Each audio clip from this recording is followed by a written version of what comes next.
I put my elderly mother in a nursing home after years of emotional abuse. She escaped 3 times and always returned to my door saying I was an ungrateful daughter, that she would die,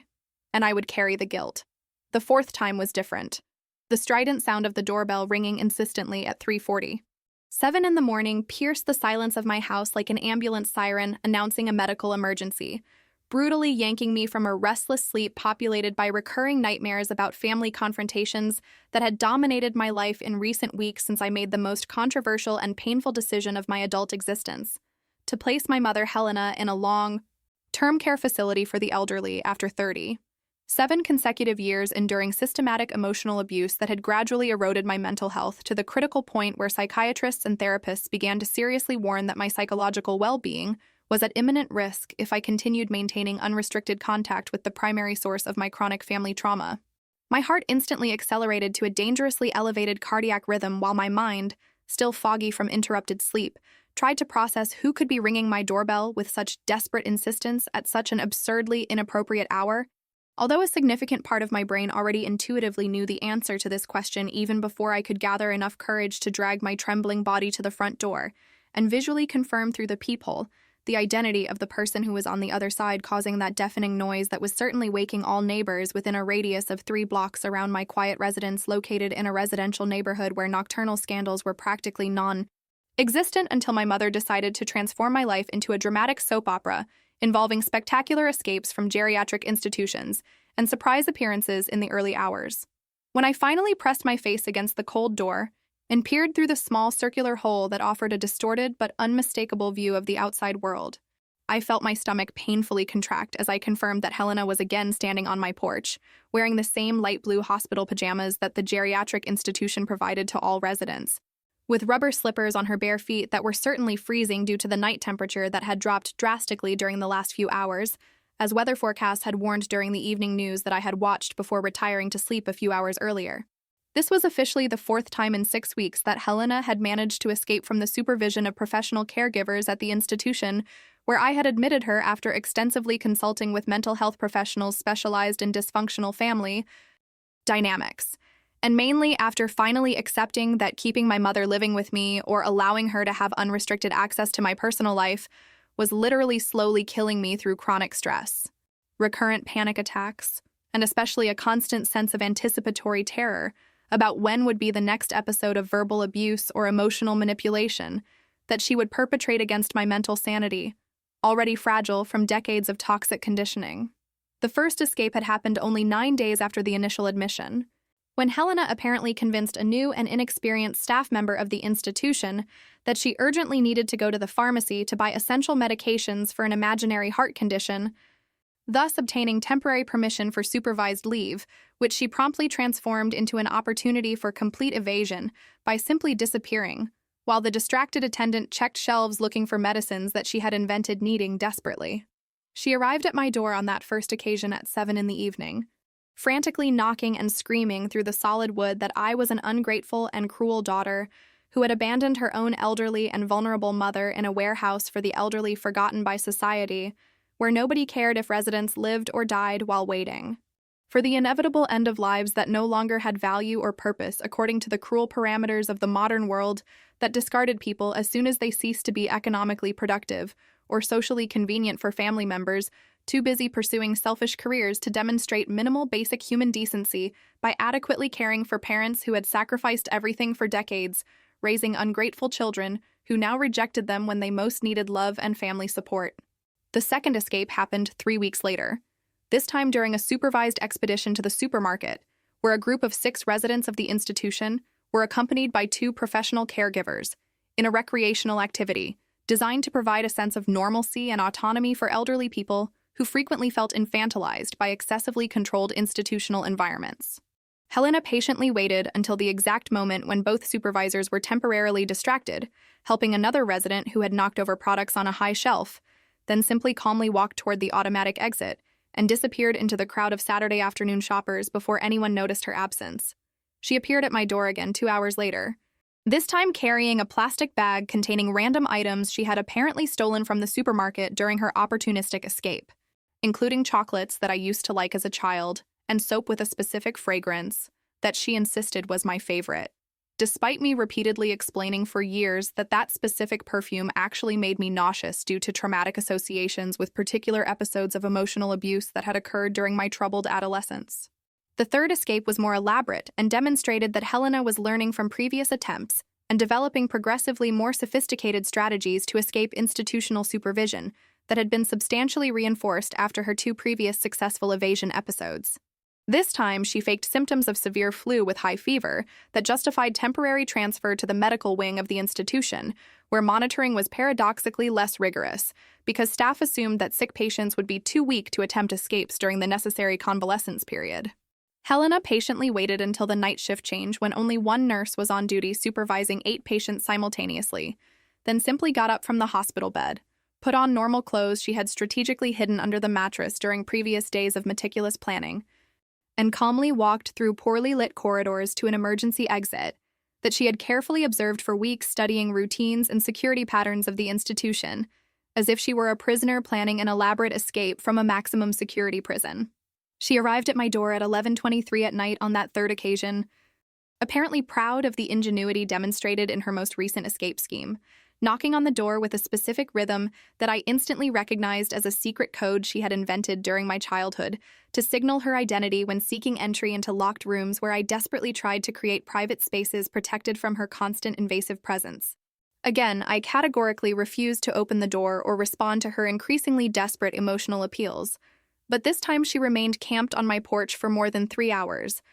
sitting on the cold step, reciting dramatic monologues about filial betrayal and monstrous ingratitude that were certainly being heard and judged by curious neighbors through closed windows along the normally quiet residential street. When the institution's staff finally came to get her on that third occasion, Helena physically resisted for the first time, grabbing onto my porch railing with surprising strength for a 73-year-old woman, screaming that she would rather die right there on the steps of her ungrateful daughter's house than voluntarily return to the geriatric prison disguised as a care center, where she was being slowly poisoned through unnecessary medications prescribed by corrupt doctors who conspired with negligent family members to eliminate inconvenient elderly people who threatened to inherit family fortunes that greedy children wanted to keep entirely for themselves. It took 4 people, including 2 paramedics specially summoned for the potential need for medical sedation, to finally convince her to enter the ambulance that would transport her back to the institution, where once again security measures were dramatically increased in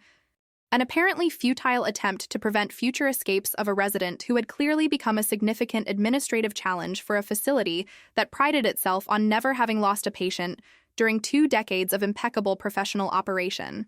After that third spectacular escape, the director of the geriatric institution, Dr. Ricardo, a psychiatrist specializing in geriatrics with more than 25 years of clinical experience treating elderly patients with complex psychiatric conditions, summoned me for an urgent meeting in his elegantly decorated office with framed diplomas covering an entire wall and a bookcase filled with technical books about dementia, geriatric depression, and especially about dysfunctional family dynamics that frequently complicated medical treatments of elderly patients whose psychological conditions were substantially aggravated by toxic relationships with adult children. He explained in a calm but firm voice that Helena's situation was becoming unsustainable from both an administrative and clinical perspective, because repeated escapes demonstrated that she was not responding adequately to the institutional environment,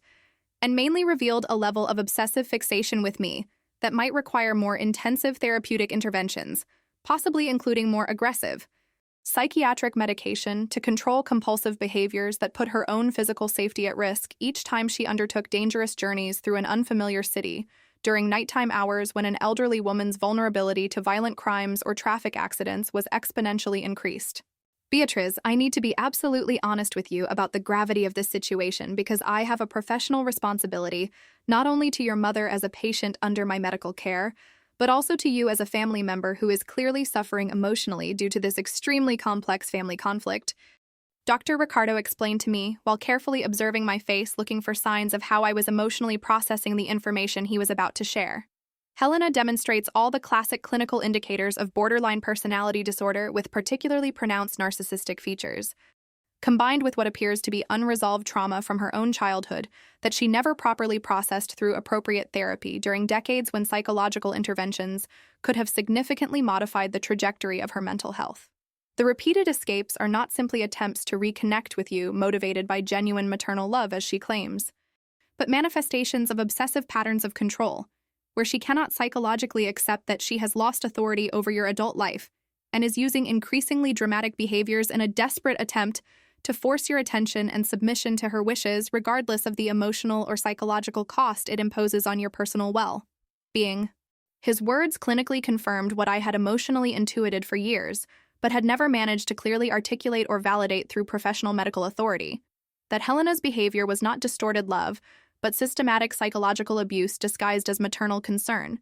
and that my decision to establish boundaries through institutional placement was not filial cruelty, but an essential therapeutic necessity to protect my own mental health from further deterioration. Dr. Ricardo continued explaining that the institution was prepared to continue accommodating Helena as long as I agreed with implementing a more aggressive medication protocol specifically designed to reduce obsessive and compulsive behaviors, but that he needed me to clearly understand that medication alone would probably not completely solve the problem, because the root of her behavior was psychological rather than purely neurological, and mainly because as long as I remained accessible and available as the target of her obsessions, she would continue finding motivation and energy to try to establish contact, regardless of how many institutional obstacles were implemented to prevent these attempts. That conversation with Dr. Ricardo forced me to confront the terrifying possibility that perhaps the long-term solution for the situation with Helena required not only institutional internment, but significant geographical distance, possibly even relocating to another city or state to create a substantial physical barrier that would make it impossible for her to simply show up at my door whenever she managed to temporarily escape supervision.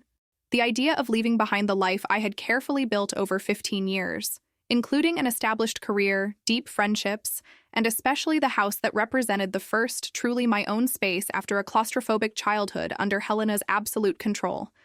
was simultaneously liberating and devastating, because it represented an admission that even institutional separation was not enough to protect me from the destructive reach of the maternal abuse that had defined my existence since birth. Now, as I observed through the peephole, Helena standing again on my porch at 3:47 in the morning after her fourth successful escape in just 6 weeks, I felt something fundamentally different moving through my chest. No longer the anticipatory terror or paralyzing guilt that had characterized my reactions to the 3 previous appearances, but a cold and determined clarity that this situation needed to definitively end, and that I finally possessed the necessary courage to do whatever was required to protect my mental sanity, even if it meant making decisions that others would judge as unforgivably cruel or morally indefensible. But this 4th time, something was terribly different in the circumstances surrounding Helena's appearance on my porch. It wasn't just the absurdly inappropriate hour of the early morning, or the fact that she had managed to escape again despite all the reinforced security measures that had been implemented specifically to prevent exactly this type of situation, but mainly the expression on her face that I could distinguish even through the visual distortion of the peephole, revealed something fundamentally altered in her psychological or emotional condition when compared to the 3 previous occasions, where she had demonstrated a predictable combination of dramatic indignation, stubborn determination, and especially that unshakable confidence characteristic of someone who absolutely believed that their actions were justified and virtuous, regardless of any legal or ethical objections that other people might present against her invasive methods of demonstrating maternal concern. This time, however, Helena wasn't frantically knocking on the door or shouting accusations through the solid wood or reciting elaborate monologues about filial ingratitude. Instead, she was simply standing on the porch in a strangely motionless and silent posture,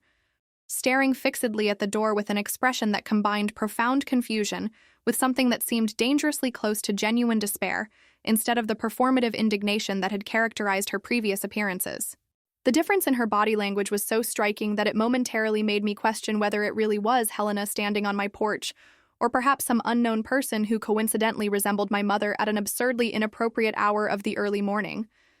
But when she finally raised her visibly trembling hand to touch the doorbell again with a hesitant movement that dramatically contrasted with the aggressive confidence she had demonstrated on all previous occasions, I unmistakably recognized the golden rings she always wore on her index finger, and especially the characteristic scar on her right wrist that she had acquired during a domestic accident decades ago when I was still a child, too young to understand the complexities of dysfunctional family relationships. The sound of the doorbell this 4th time was significantly weaker and more uncertain than the insistent and aggressive rings of the 3 previous occasions, as if Helena was using the last reserves of physical energy to perform that simple gesture. And notably, the sound was accompanied by something that distinctly resembled muffled sobs, instead of the indignant shouts that had characterized her previous appearances on my property. My first instinctive reaction was to maintain exactly the same protocol that I had established after painfully learning from the critical error of the first escape: not opening the door under any circumstance, not engaging in any form of dialogue through the physical barrier, and especially immediately calling the geriatric institution's team, informing them that Helena had escaped again and was currently located on my property awaiting professional removal that would ensure I wouldn't be emotionally manipulated into allowing entry that would inevitably result in hours of psychological abuse, disguised as necessary family conversation. My hand was already automatically reaching for my cell phone that I religiously kept beside the bed specifically for emergency situations like this, prepared to dial the institution's emergency number that I had programmed on speed dial after the second escape, when it became clear that the situation with Helena was escalating into a chronic pattern that required preventive preparation instead of improvised reactive responses. But something in Helena's abnormally vulnerable posture, combined with those disturbing sounds that seemed like genuine sobs of suffering instead of theatrical performances calculated for emotional manipulation, made me momentarily hesitate before completing the telephone call. Not because I was being naively compassionate or allowing traditional family guilt to undermine my determination to maintain appropriate boundaries, but because the rational part of my brain recognized that such drastically altered behavior could potentially indicate a genuine medical emergency instead of simply another manipulative attempt to force unauthorized contact. During my extensive training with Dr. Ricardo on how to identify signs of mental deterioration versus calculated manipulation in geriatric patients with histories of obsessive behaviors, he had repeatedly emphasized the critical importance of not ignoring sudden and dramatic changes in established behavioral patterns, because such changes frequently signaled urgent medical crises that required immediate intervention, rather than standardized response protocols that were appropriate for consistent and predictable behaviors. I observed Helena more carefully through the peephole, this time specifically focusing on physical indicators that could suggest a medical emergency, instead of simply cataloging evidence of another calculated invasion of my privacy and personal autonomy. Her posture was significantly hunched in a way that wasn't characteristic of her. Helena had always maintained a rigidly upright posture that reflected stubborn pride and especially that unshakable conviction about her moral authority over my life. But now she was leaning forward in a way that suggested genuine physical weakness or possibly pain instead of deliberate positioning calculated to evoke sympathy through a vulnerable appearance. The hospital pajamas she was wearing were visibly dirty and torn in several areas, very different from the relatively intact appearance that had characterized her clothes during the 3 previous escapes, when she had arrived at my door appearing to be physically well, despite the presumably strenuous journey across the city during inappropriate night hours. More disturbing still was the fact that even through the visual distortion of the peephole, I could distinguish that the left side of Helena's face showed what appeared to be a significant contusion, with visible swelling that definitely wasn't present when I had last seen her during that spectacular third escape 3 weeks before. The dark mark that covered a substantial area from the temple to the jawline wasn't the type of injury that could be easily inflicted deliberately to evoke sympathy, and especially the coloration suggested that trauma had occurred several hours earlier, instead of being a fresh injury that could have resulted from a simple fall during a recent escape. Her right arm was hanging at a slightly unnatural angle that immediately triggered memories of my own painful experience with shoulder dislocation years ago during a sports accident, and the way she was carefully avoiding moving that specific limb strongly suggested that she was experiencing significant pain that went far beyond minor discomfort, that could be ignored or dramatized for manipulative effect. The most alarming discovery came when I finally noticed that there was a small amount of dried blood visible on Helena's hospital pajamas, specifically in the abdominal region, where an irregular dark stain clearly was not the result of common dirt, but rather bleeding that had occurred at some point during her escape from the geriatric institution. The location and pattern of the stain were not consistent with minor superficial injuries such as scratches that could result from passage through vegetation or a simple fall on a rough surface, but instead suggested more substantial perforation or laceration that could potentially indicate a serious medical condition that required urgent professional attention, rather than simply transport back to the institution where she could be treated according to established routine protocols. My mind began rapidly processing risk calculations, trying to determine if the current situation constituted a genuine medical emergency that justified breaking my established engagement protocol, or if it was possibly an extraordinarily elaborate manipulation where Helena had deliberately injured herself to force my compassion and mainly to create a situation where I would be legally and morally obligated to provide assistance rather than simply calling the institution's staff for standard removal. Dr. Ricardo had explicitly warned me during our discussions about behavior management strategies that individuals with personality disorders like those Helena demonstrated were occasionally capable of calculated self-injury when other manipulation methods failed to produce desired results, and that it was critical not to allow apparent physical suffering to automatically override established boundaries, especially when a history of manipulative behavior was well documented through multiple previous episodes. But simultaneously, my fundamental training as a compassionate human being, and mainly my personal vow to never allow family conflicts to transform me into a cruel person, capable of ignoring genuine suffering, regardless of who was experiencing that suffering, forced me to confront the terrifying possibility that if I rigidly followed my non-engagement protocol in this specific situation, I could be effectively condemning Helena to suffer serious or possibly even fatal medical consequences of injuries that required urgent treatment that she clearly had not received during the period between her escape from the institution and her appearance on my porch several hours later. The tension between necessary psychological self-protection and moral responsibility to provide assistance in a genuine emergency created decision paralysis that kept me frozen watching through the peephole while precious seconds passed and Helena's situation potentially progressively deteriorated if the injuries she had suffered were genuinely serious rather than superficial. The decision to finally open the door was not made lightly or impulsively, but resulted from careful calculation weighing the risks of manipulation against the risks of medical negligence, and was mainly guided by the sober recognition that if I was wrong about the nature of the situation and Helena was genuinely in medical danger, I would never be able to forgive myself for allowing past family trauma to transform me into a person capable of ignoring basic human suffering, regardless of what historical conflicts complicated our relationship. I unlocked the door slowly, while keeping my cell phone firmly in my left hand with the medical emergency number already dialed but not completed, prepared to request an ambulance immediately if closer assessment of Helena's condition confirmed that she was experiencing a genuine medical crisis that exceeded my limited ability to provide basic first aid. When the door finally opened, revealing Helena at a distance of less than 1 meter, instead of through the distorted barrier of the peephole,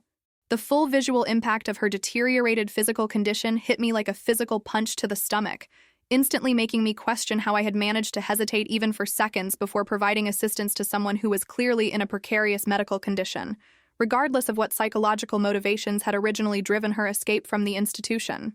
The facial contusion that I had observed through the peephole was substantially more severe when seen directly, covering not only the area I had initially perceived, but extending to the region around the left eye that was partially closed due to the pronounced swelling that had developed during hours since the initial trauma. The right arm that I had suspected to be injured was definitely positioned at an angle that suggested dislocation, or possibly even a fracture that had not been properly treated. And mainly the way Helena was favoring her left side while trying to maintain balance suggested that there were additional injuries in the trunk region, or possibly in the ribs that were causing significant pain with each breath she executed with visible effort. "Beatrice?"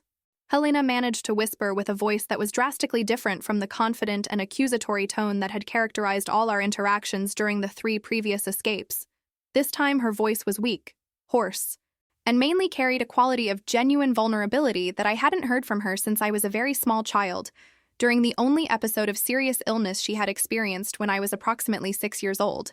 "Please, I need help. Something terrible happened at the institution."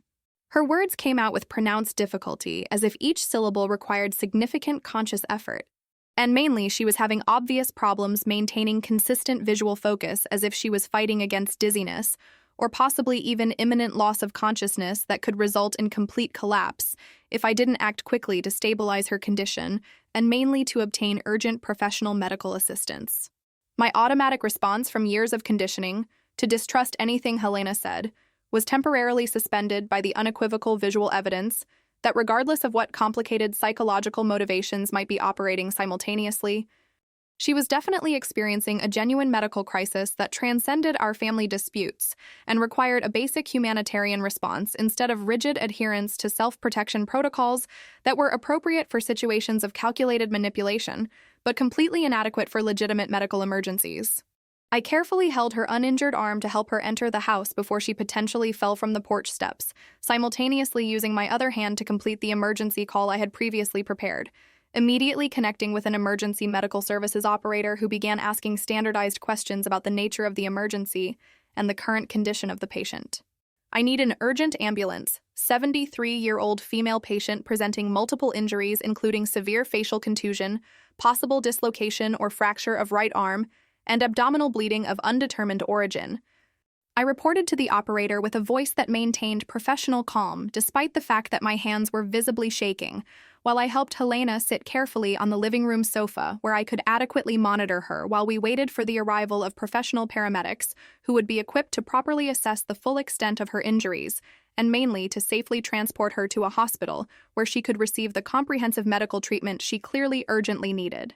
The operator instructed me to keep Helena awake and conscious if possible, regularly check her pulse and breathing, and mainly not attempt to move or treat injuries that might require surgical intervention if inadequate manipulation caused additional damage to already compromised structures. While waiting for the ambulance that the operator had assured me would be at my residence within approximately 8 to 10 minutes depending on traffic conditions on the main roads connecting my residential neighborhood with the nearest paramedic station, I began asking careful questions trying to understand what exactly had happened during Helena's escape from the institution that had resulted in injuries substantially more serious than anything she had experienced during her 3 previous escapes. Mother, I need you to tell me what happened so I can inform the paramedics when they arrive. How did you acquire these injuries? I asked, in a voice that I consciously kept neutral and clinical rather than accusatory or emotionally charged, focusing exclusively on obtaining relevant medical information, instead of allowing our complicated family history to interfere with the immediate need to ensure she received appropriate care. Helena took several seconds to respond, clearly struggling to organize thoughts coherently through what appeared to be significant mental confusion that could result from cranial trauma associated with severe facial contusion, or possibly from blood loss if the abdominal wound had been more substantial than external appearance initially suggested. It wasn't. It wasn't like the other times, Beatrice. She finally managed to articulate with visible effort, pausing frequently to breathe carefully in a way that minimized pain she was clearly experiencing in the trunk region. This time I didn't plan to escape.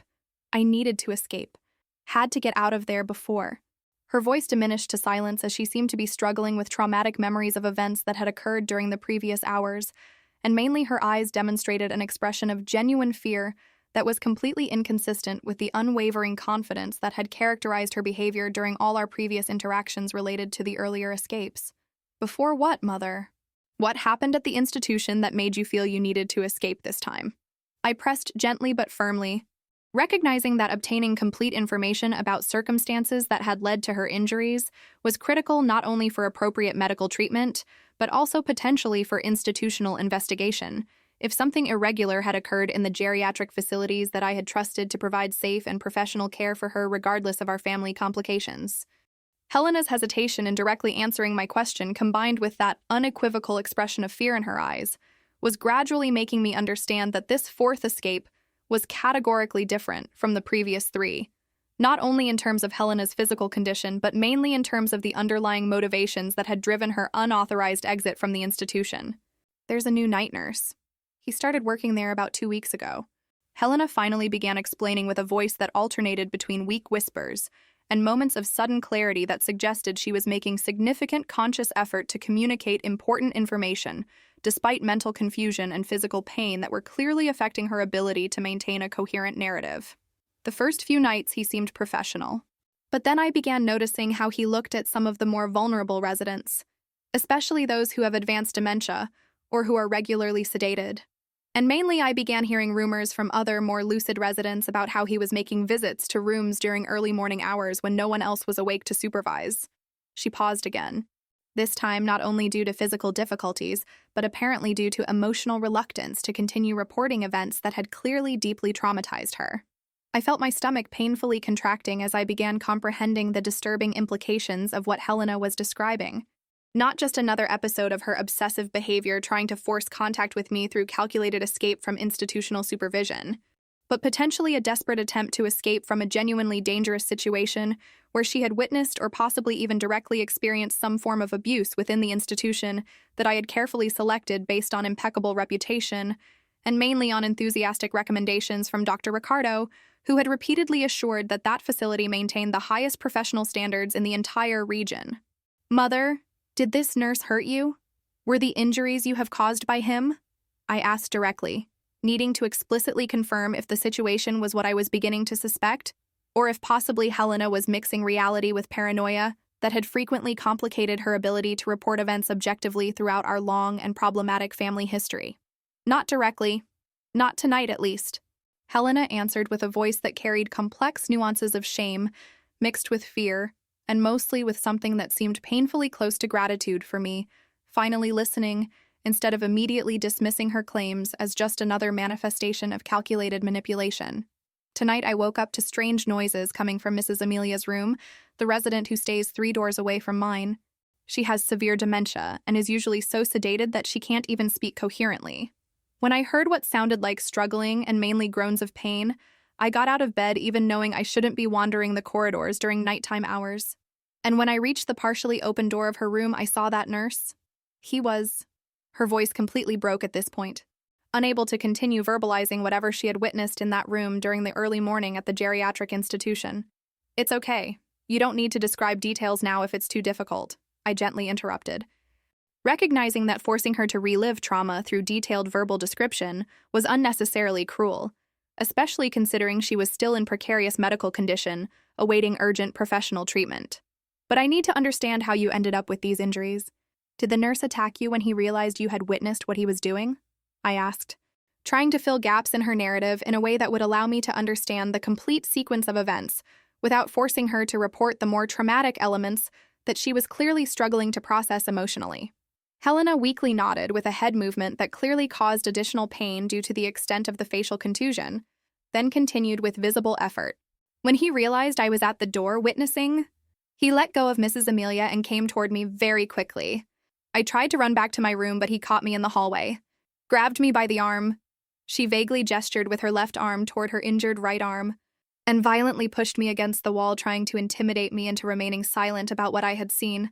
When I refused to promise I wouldn't tell the administration in the morning, he hit me in the face." She carefully touched the severe contusion with trembling fingers, and explicitly told me that if I caused problems for him, he would ensure I had a fatal accident before anyone took my allegations seriously. That nobody would believe me anyway because my own medical file documented a history of obsessive behaviors and repeated attempts to escape from the institution, so anything I said would be dismissed as the delusion of an unreliable psychiatric patient. Helena's narrative was becoming progressively more coherent and detailed as she continued speaking, and particularly the specific details she was providing were substantially more concrete and verifiable than anything she had told me during our previous interactions related to the 3 prior escapes. Instead of vague accusations about institutional neglect or generalized complaints about quality of care, she was reporting a specific incident involving an identifiable employee with concrete criminal actions that could be investigated through verifiable physical evidence if her allegations were true. After he threatened me, I pretended I would agree to remain silent because I was terrified he would actually fatally harm me if I continued resisting. As soon as he finally let go of me and returned to Mrs. Amelia's room, presumably to continue what he had started before my inconvenient interruption, I took the opportunity to escape from the institution while he was distracted. Using the emergency exit that I already knew about from observations during previous weeks, but had never used because all my prior escapes had been executed during the day through less dramatic methods. "And the wounds on your abdomen? How did you get the bleeding that I'm seeing on your pajamas?" I asked, noticing that she still hadn't explained that specific component of her injuries that had initially alarmed me when I observed through the peephole. Helena looked down for the first time, seeming genuinely surprised to notice the bloodstain as if she hadn't been aware she was bleeding,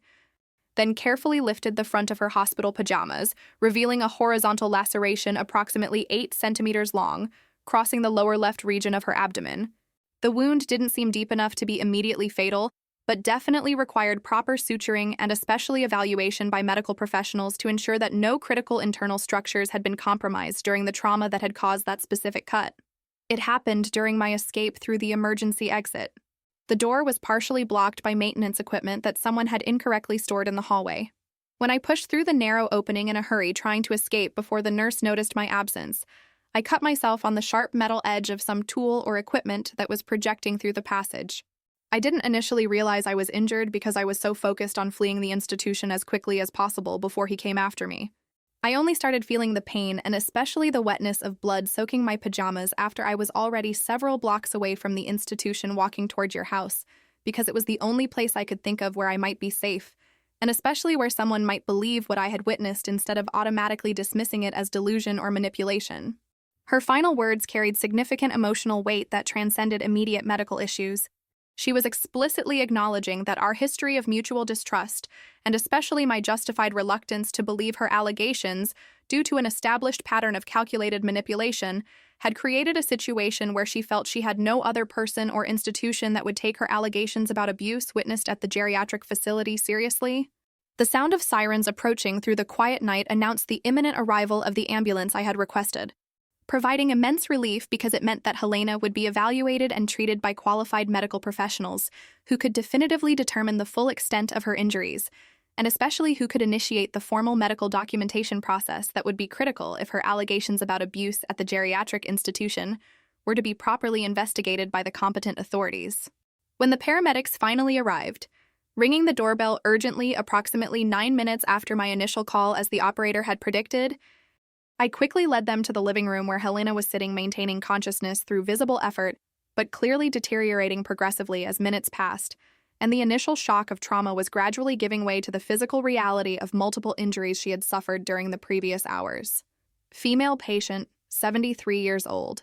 Presenting with severe facial contusion with possible cranial trauma, apparent dislocation or fracture of right arm, and abdominal laceration of undetermined depth with active bleeding. I reported quickly to the paramedics using basic medical terminology that I had acquired through years working in a corporate environment where first aid training was mandatory for all managers who supervise teams. She reports that the injuries were caused during a physical assault by a staff member at the geriatric institution where she resides, followed by a precipitous escape through an emergency exit where the additional abdominal injury occurred. My words immediately alerted the paramedics to the possibility that the situation involved not only a medical emergency, but potentially also a criminal investigation that required particularly careful documentation of all physical evidence, and especially of the victim's statements while she was still lucid enough to provide a coherent account of events. Paramedics began a systematic assessment of Helena, checking vital signs, examining each injury carefully while making detailed notes on official medical forms, and especially asking specific questions about the circumstances of each injury that she was reporting having suffered. During an evaluation process that lasted approximately 15 minutes while they prepared Helena for safe transport to the nearest hospital equipped with an emergency department capable of handling complex traumatic cases, I remained present in the room partly out of genuine concern about her medical condition, but mainly because I was gradually understanding that if Helena's allegations about abuse in the geriatric institution were true, I had significant moral responsibility to ensure that the situation would be properly investigated instead of being covered up or minimized by the institutional administration, which would have obvious interest in protecting its own reputation against a devastating scandal involving abuse of vulnerable residents by an employee who had supposedly gone through a rigorous selection process. I will take care of this, Mother, I promised with conviction that surprised even myself, considering that just hours before I was prepared to maintain rigid distance and mainly to refuse any engagement regardless of circumstances that might arise. I will call Dr. Ricardo immediately, and I will also contact appropriate authorities to ensure that your allegations are fully investigated. Nobody deserves to suffer what you witnessed, and especially what apparently Mrs. Amelia and possibly other residents are suffering in that institution. My promise clearly provided some relief to Helena, who finally allowed the paramedics to transfer her to the stretcher prepared for transport, briefly closing her eyes with an expression that combined extreme physical exhaustion with something that seemed dangerously close to emotional peace for the first time that I could remember in our troubled family history. My first action after closing and locking the front door with automatic movements that reflected years of domestic security habits was to immediately call Dr. Ricardo, aware that it was approximately 4:35 in the morning and that I was potentially waking him from necessary sleep, but also recognizing that the urgency of the situation completely justified this intrusion at a socially inappropriate hour, considering that Helena's allegations about abuse in the geriatric institution, if verified as true, represented not just an individual medical crisis, but potentially a massive institutional scandal that required immediate administrative intervention to protect other vulnerable residents who might be being victimized by the same predatory employee who had apparently attacked Helena and especially who was being accused of sexually abusing Mrs. Amelia during that specific early morning. The phone rang 7 times before Dr. Ricardo finally answered with a voice affected by interrupted sleep, but quickly transitioning to an alerted professional tone when he recognized my caller ID, and especially when he processed the implication that a phone call at 4:35 in the morning probably signaled a genuine emergency rather than a routine consultation that could wait for appropriate business hours. "Beatrice, what happened? Is it about your mother?" Dr. Ricardo immediately asked, with a voice that showed professional concern mixed with something that seemed vaguely like anticipatory guilt, as if part of him already suspected that the early morning call was related to some complication involving Helena, and especially involving the institution he had so enthusiastically recommended during our consultations about institutional care options. During the following 15 minutes, I systematically reported every detail of what had happened from the weak doorbell ring at 3:47 in the morning until the departure of the ambulance transporting Helena to the hospital, focusing especially on the specific allegations she had made about the new night nurse, and mainly about what she claimed to have witnessed in Mrs. Amelia's room during the early morning hours, when institutional supervision was presumably minimized due to staffing restrictions during night shifts. Dr. Ricardo listened to my account in almost complete silence, occasionally interrupting only to ask clarifying questions about specific details or exact chronology of events, but mainly maintaining professional silence that suggested he was carefully processing the legal and administrative implications of each element of the narrative I was sharing. Dr. Ricardo continued speaking with growing urgency that reflected the gravity of the situation, as he fully processed the implications of what I had reported. "Beatrice, I also need you to understand that if the investigation confirms that abuse was occurring under my administrative supervision, I will have significant legal and moral responsibility, regardless of whether I had prior knowledge of this specific employee's actions. Because supervision systems, and especially safety protocols, that should prevent exactly this type of situation clearly failed catastrophically if they allowed a predator to operate with impunity for weeks, victimizing residents who could not adequately defend themselves. His willingness to accept institutional responsibility, instead of immediately adopting a defensive posture, or questioning the credibility of Helena's allegations based on her documented history of manipulative behaviors, made me understand that he was genuinely committed to protecting residents, rather than merely protecting the institution's reputation. And especially made me feel marginally less guilty about my own responsibility in having selected that specific institution based on his recommendations without apparently conducting a sufficiently rigorous independent investigation. "I will keep you informed about every development of the investigation as it progresses," Dr. Ricardo promised before ending the call to initiate the process of verifying the allegations, "and I will personally ensure that Helena receives all necessary support not only for medical treatment of her physical injuries, but also to process the psychological trauma of what she witnessed and experienced during this early morning. Regardless of the complications in your relationship with her, she demonstrated significant courage in choosing to escape from the institution, to report what was happening instead of remaining silent out of fear of retaliation, and especially she deserves to be taken seriously and adequately protected while we navigate the investigation process that will inevitably be stressful and potentially re-traumatizing for her." His final words contained an implicit but powerful acknowledgement that Helena was not simply a problematic patient with a history of calculated escapes,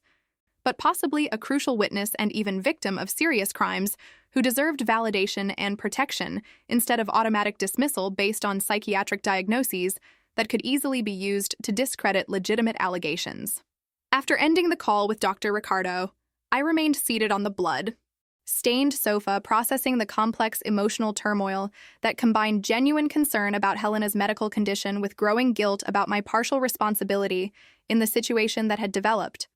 and especially with intense anger directed at both the predatory employee who had apparently perpetrated abuses and the institutional system that had failed to adequately protect vulnerable residents. The emotional complexity of the situation was exponentially amplified by the fact that I had spent recent weeks developing rigorous, non-engagement protocols specifically designed to protect my mental health from Helena's manipulations, only to discover that this 4th time she genuinely needed my help, and especially that her allegations were apparently not manifestations of paranoia or calculated manipulation attempts, but factual reports of real crimes that were occurring within an institution that I had selected to provide a safe environment during a period when establishing rigid boundaries was therapeutically necessary for my own psychological survival.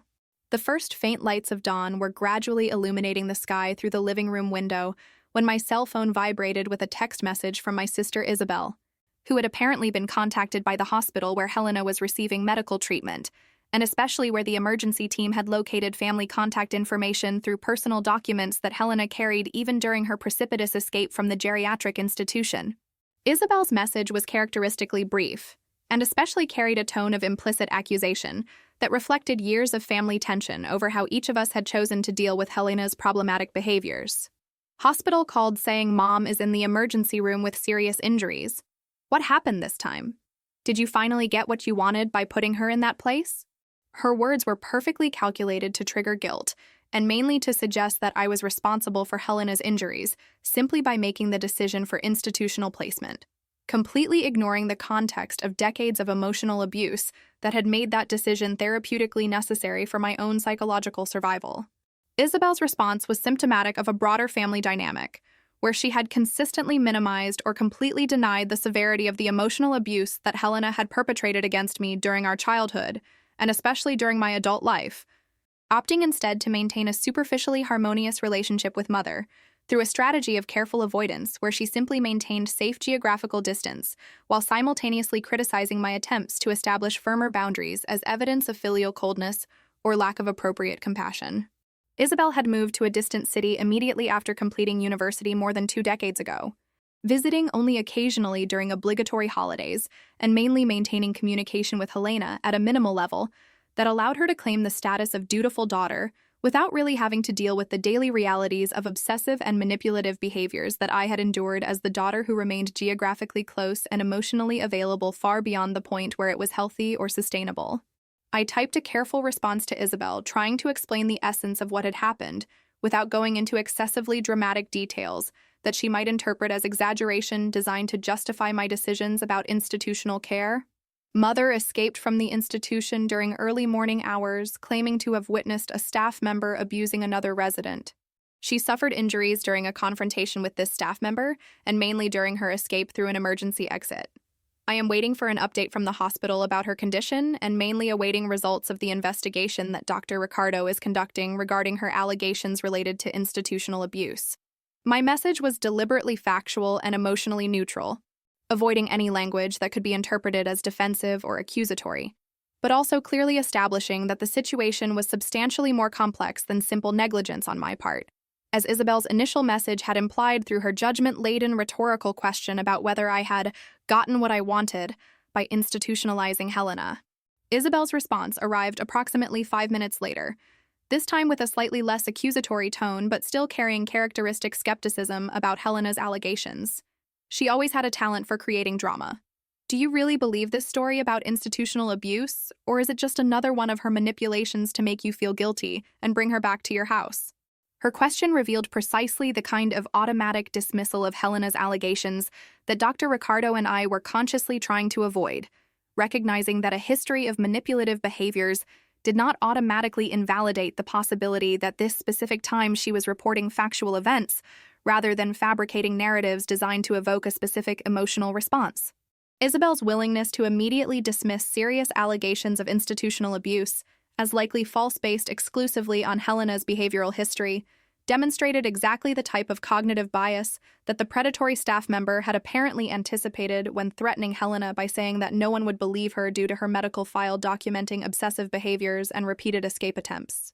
I responded to Isabel with patience that required significant conscious effort, considering my exhausted emotional state after traumatic early morning hours. Her physical injuries are very real and substantially more serious than anything from previous escapes. Severe facial contusion, possible arm fracture, and abdominal laceration that required sutures. Dr. Ricardo is taking her allegations seriously enough to conduct an immediate administrative investigation and contact the police. I suggest you reserve judgment until we have more information rather than automatically assuming she's lying simply because she has a history of problematic behaviors. My answer was more direct and potentially confrontational than I would normally allow in communications with Isabel, but emotional exhaustion combined with the urgency of the situation made careful diplomacy less of a priority than clearly establishing that this time circumstances were categorically different from the 3 previous escapes where skepticism about Helena's motivations had been completely justified. Isabel didn't respond immediately after my last message, and her silence provided temporary relief, because it meant I didn't need to continue navigating family dynamics complexities while simultaneously trying to process my own conflicting feelings about the situation with Helena, and primarily about my moral responsibilities related to investigating her allegations of institutional abuse. The digital clock on the kitchen microwave showed it was now 5:42 in the morning,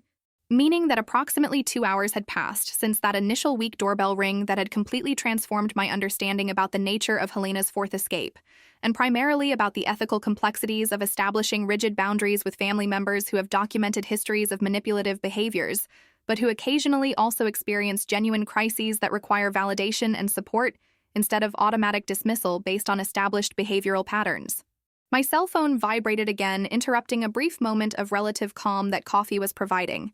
this time showing an unknown call that I considered ignoring before recognizing it could be the hospital trying to contact me with an update on Helena's condition, or possibly the police wanting a statement about allegations she had made during the early morning hours. I answered hesitantly, discovering it was indeed a detective from the Vulnerable Persons Crime Division of the local police, Detective Martins, who had been assigned to investigate the preliminary allegations that Dr. Ricardo had reported as promised during our earlier phone conversation.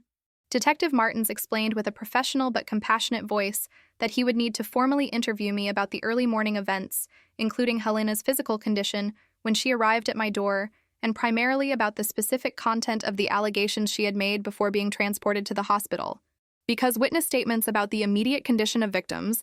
and primarily about initial allegations made before any potential contamination through subsequent interrogations, were critical for establishing credibility in cases involving sexual crimes where physical evidence might be limited or ambiguous. I agreed to meet Detective Martins at my residence in approximately 45 minutes, time he considered sufficient to complete initial verifications at the geriatric institution site, and primarily to coordinate with Dr. Ricardo about the logistics of the institutional investigation that was being conducted parallel to the police criminal investigation. After ending the call, I used the available time to try to make myself minimally presentable through a quick shower that helped marginally clear my foggy mind due to the combination of sleep deprivation and emotional trauma, and primarily to mentally prepare a complete and chronologically accurate narrative of the early morning events that I would need to report during the formal interview with the police investigator. The responsibility of providing testimony that could potentially determine the course of a criminal investigation, and primarily that could impact the lives of multiple people, including Helena, Mrs. Amelia, and possibly other unidentified victims, created significant psychological pressure that added to the already substantial emotional weight I had been carrying since that first hesitant doorbell ring less than 3 hours earlier. When Detective Martins finally arrived at exactly 6:30 in the morning as scheduled, he was a man of approximately 40 years with a professional but accessible appearance, who immediately made me feel marginally more comfortable about the prospect of reporting intimate and potentially embarrassing details about our complicated family history that would be necessary to provide as context to adequately assess the credibility of the specific allegations that Helena had made during the early morning. He entered the room carrying a professional digital recorder and especially a notepad that suggested the interview would be extensive and meticulously documented. But his posture and particularly his tone of voice were carefully calibrated to minimize the feeling of a formal interrogation and instead create an atmosphere of collaborative conversation where my role was to provide factual information rather than defend myself against implicit or explicit accusations. Before we formally begin, Ms. Beatrice, I want to assure you that I completely understand the emotional complexity of this situation for you, Detective Martins initiated while carefully settling into the armchair I had indicated, positioning his digital recorder on the coffee table between us in a way that created a sense of transparency rather than intimidation. Your mother has a documented history of behaviors that complicate credibility assessment, but my 15 years of experience investigating crimes against vulnerable people has taught me that victims with complex psychiatric histories are often preferred targets of predators precisely because they know these individuals' allegations will be questioned or automatically dismissed. So I will approach this case exactly as I would approach any other, focusing on physical evidence, narrative consistency, and especially on behavioral patterns that may corroborate or contradict specific allegations being made. His words were simultaneously comforting and concerning, because they validated my decision to take Helena's allegations seriously, while also confirming that the situation was serious enough to require a full criminal investigation, rather than simply an internal administrative resolution, that the institution might have preferred to avoid negative publicity. During the following 2 hours, Detective Martins methodically guided me through a detailed reconstruction of every moment, from when I woke up to the sound of the doorbell until the ambulance's departure, asking specific questions about Helena's body language, her tone of voice, the exact sequence of revelations she had made about events at the institution, and especially about any inconsistencies or details that had struck me as particularly convincing or potentially problematic during our interaction. He was especially interested in my assessment of whether Helena's behavior during that specific early morning was consistent with or drastically different from the patterns she had demonstrated during 3 previous escapes. Recognizing that a dramatic change in presentation could be an important indicator that this time her motivations were fundamentally different from previous occasions, where emotional manipulation had clearly been the primary objective. I described in detail how Helena's physical posture, tone of voice,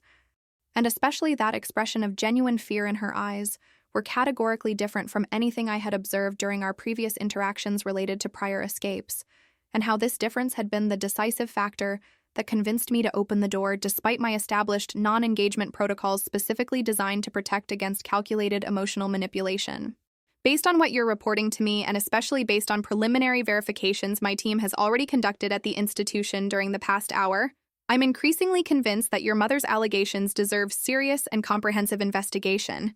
Detective Martins shared after completing a series of questions about specific details of Helena's revelations. When we arrived at the institution at approximately 5 in the morning, we found Ms. Amelia in a condition that raises significant concerns. She was extremely agitated in ways inconsistent with her typical behavior as described by the night staff, presented subtle but concerning physical signs that could be consistent with recent sexual assault, and especially the nurse your mother identified, demonstrated a level of nervousness and particularly evasiveness during initial questioning that is frequently indicative of consciousness of guilt, rather than simple surprise in the face of unexpected allegations. His words confirmed that the investigation was progressing rapidly, and especially that my decisions to take Helena's allegations seriously and to fully cooperate with authorities had been appropriate rather than overreactions based on family guilt or primarily on a tendency to correct after years of automatically distrusting anything Helena said. My phone vibrated again, this time showing a call from the hospital where Helena was being treated.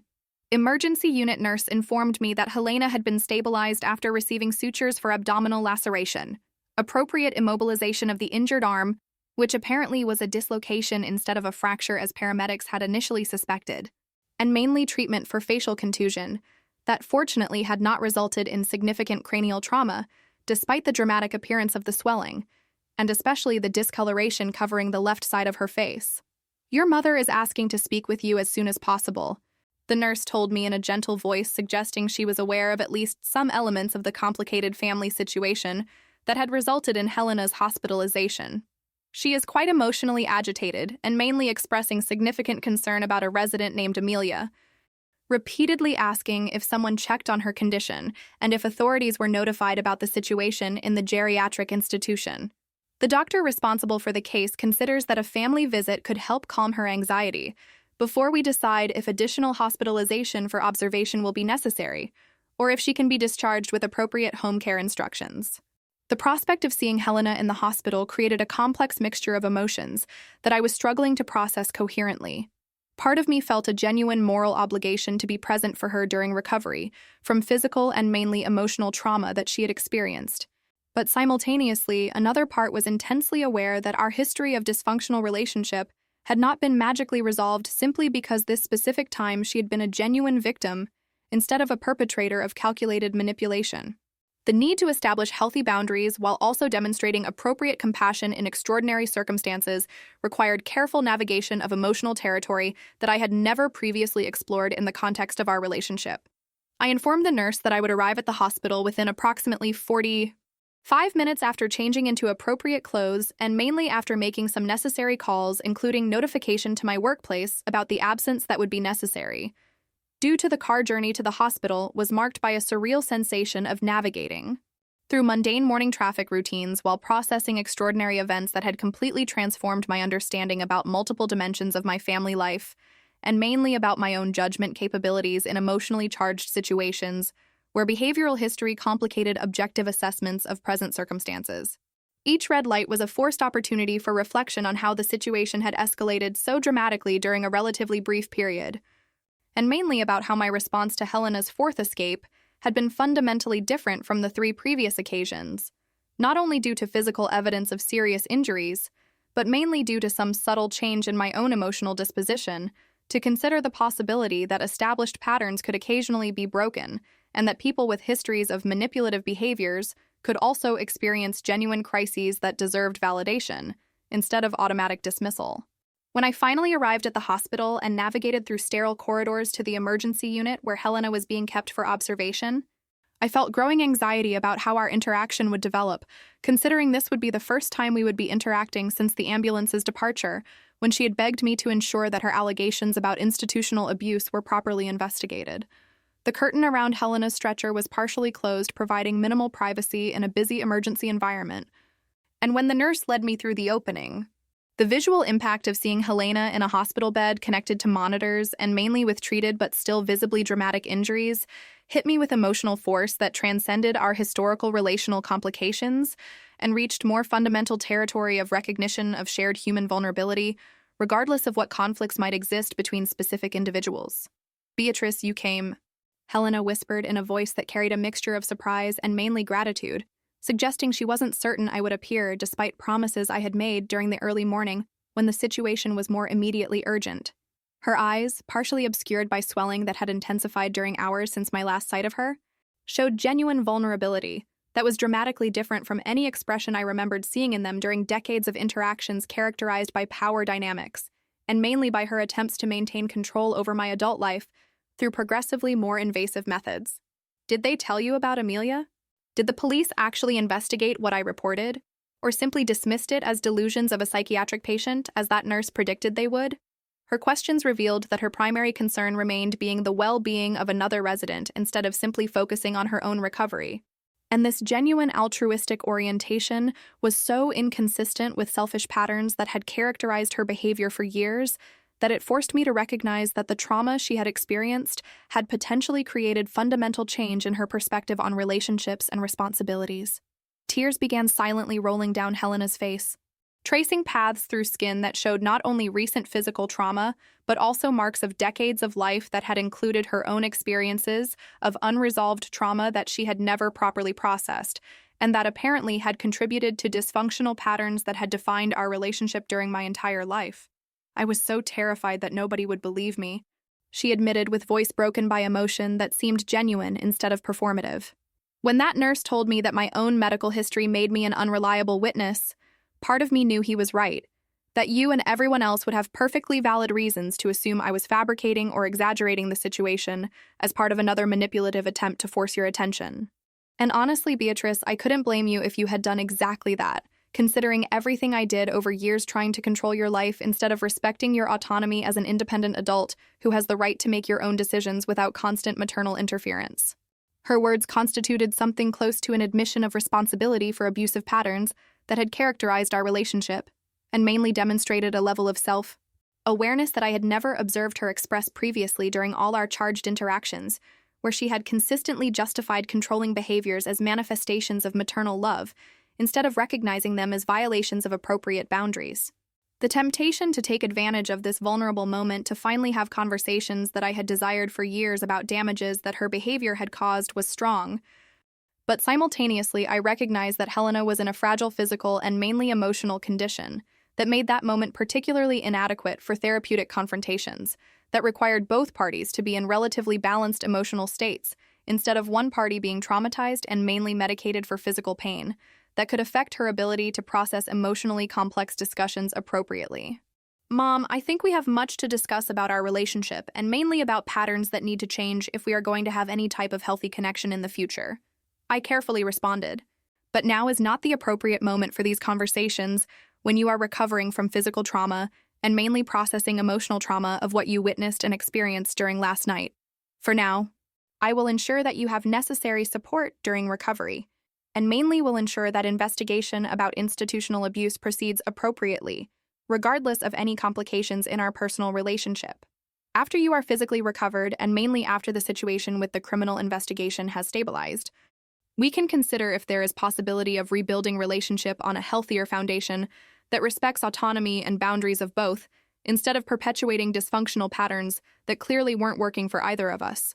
Helena nodded slowly, seeming to understand that I was offering possibility of eventual reconnection, but clearly establishing that it would be conditioned on fundamental changes in relational dynamics instead of simply returning to old patterns that had been destructive to my mental health.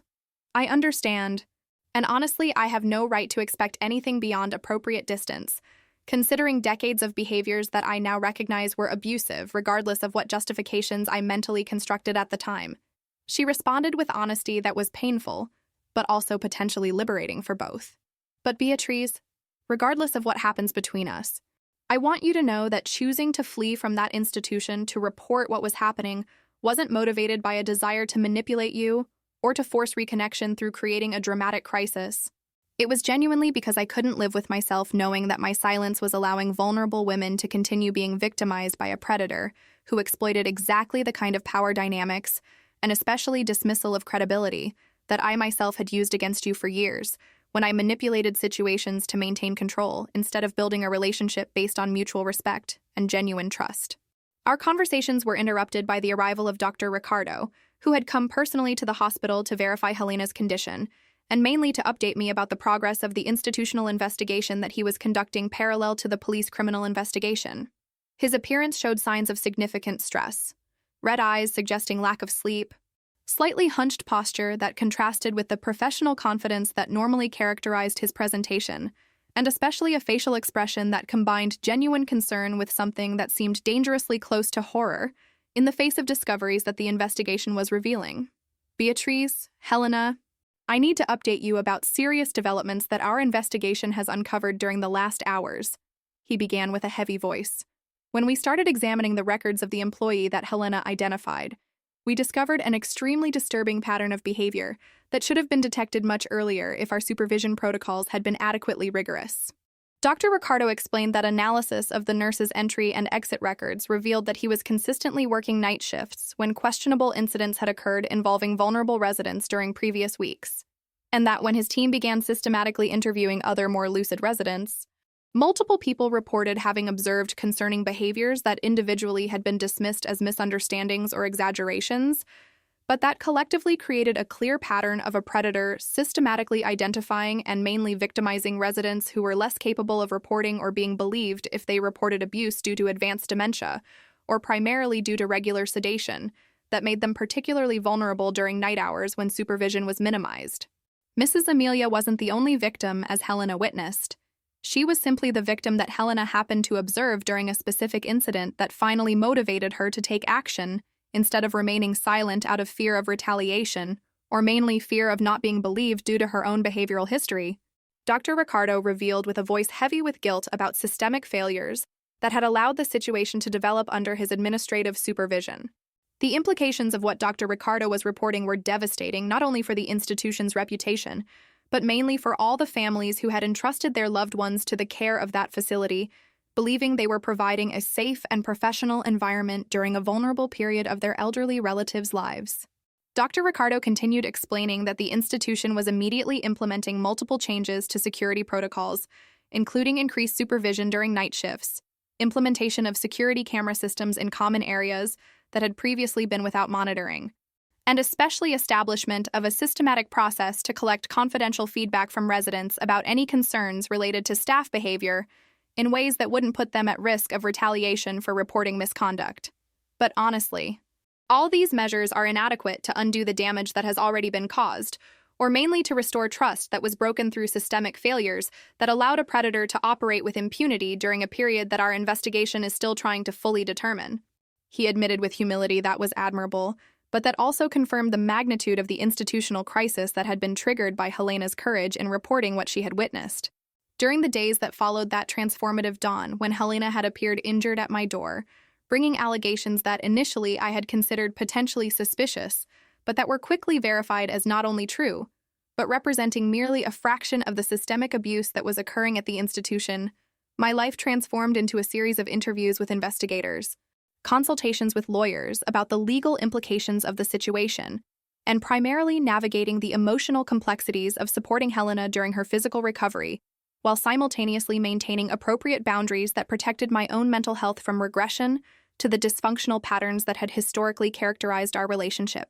Isabel eventually traveled from her distant city to be present during the crisis period, and to her credit, her interactions with Helena during those weeks were marked by genuine compassion rather than the skepticism that had characterized her initial response when she received news about the hospitalization.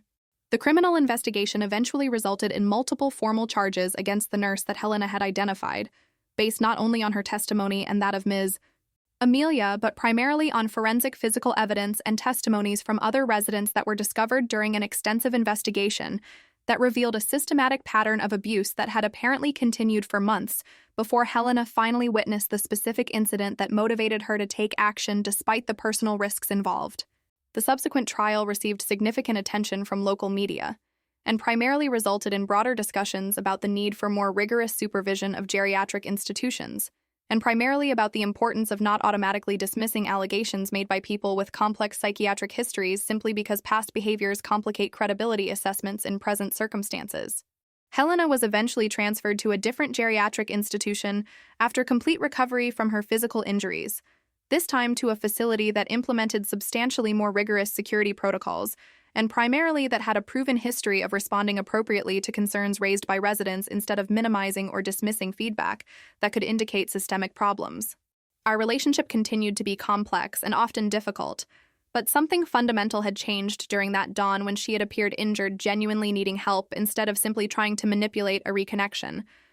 We had both been forced to confront uncomfortable realities about the nature of our relationship, and primarily about how patterns established over decades were not inevitable, but instead could be modified through conscious effort and primarily through the willingness of both parties to accept responsibility for their contributions to the dysfunctional cycles. Today, 2 years after that fourth escape that had been so categorically different from the 3 previous ones, I maintain regular but carefully limited contact with Helena through scheduled bi-weekly visits and weekly phone conversations that are frequent enough to maintain connection, but not so intense that they allow regression to the controlling patterns that had historically characterized our relationship.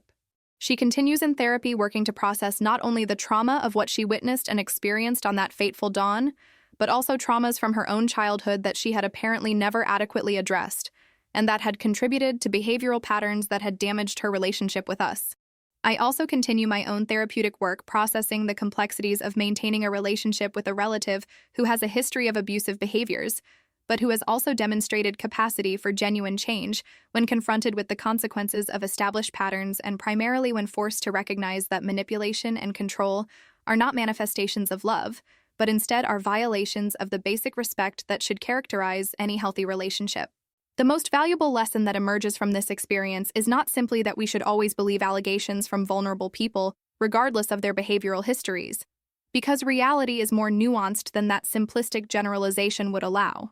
Instead, the lesson is that each situation must be evaluated on its own merits, using available evidence rather than relying exclusively on established patterns, and that we must primarily remain open to the possibility that people who have demonstrated problematic behaviors in the past can also experience genuine crises that deserve validation rather than automatic dismissal. The balance between necessary self-protection and appropriate compassion is delicate and requires careful judgment in each specific circumstance. But the alternative of developing rigid rules that never allow exceptions will inevitably result in situations where we neglect genuine suffering of people who also deserved our consideration and especially our basic humanity, regardless of what mistakes or problematic behaviors may have characterized their personal histories. For anyone navigating complex relationships with family members who have histories of manipulative or abusive behaviors, I want to emphasize that establishing and maintaining appropriate boundaries is not cruelty, but rather an essential therapeutic necessity to preserve your own mental health and ability to function as an independent adult. Simultaneously, maintaining those boundaries does not require you to become incapable of recognizing when genuine crises emerge that transcend historical patterns, and that require a compassionate response rather than rigid application of protocols developed for categorically different situations. Wisdom lies in developing the capacity to evaluate each situation on its own merits while remaining aware of historical patterns that inform, but do not necessarily automatically determine appropriate responses to present circumstances that may be fundamentally different from past situations that established those patterns initially. Did you like Beatrice and Helena's story? Then subscribe to the channel, leave your like and comment on what you would do if you were in her place that early morning. Oh, and there's another story waiting for you here on the screen. Click there and I'll be waiting for you.